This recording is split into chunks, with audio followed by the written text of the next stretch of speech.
when you're doing layoffs, be present for them. You actually want to be there in person, if possible, so that people have the feeling that there is a relationship going on that is coming to an end, as opposed to, they've kind of been axed and someone's sitting around drinking champagne at their expense. There was a CEO who decided to do layoffs, and the West Coast office was basically going to be shut down entirely. Everyone was told there was going to be a big meeting in the cafeteria, the CEO would be there. They shipped out a giant box of people's layoff and termination papers to the person who managed that division. And the time came and the CEO didn't show up. The CEO chickened out on the layoffs.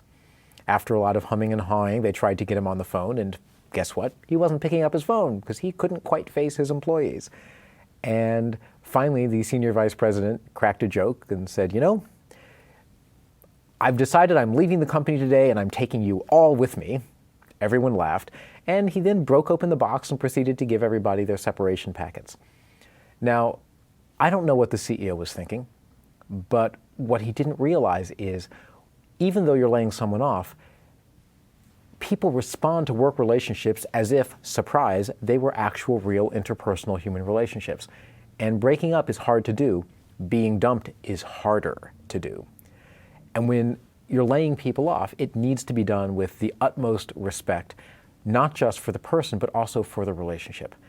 And to do that, you want to be there, you want to be present, you want to deliver the message yourself, and allow yourself and the other person to reach some amount of, if not closure, at least the perception of responsibility. Because the people who were present at that particular division being shut down, they remembered the CEO all right.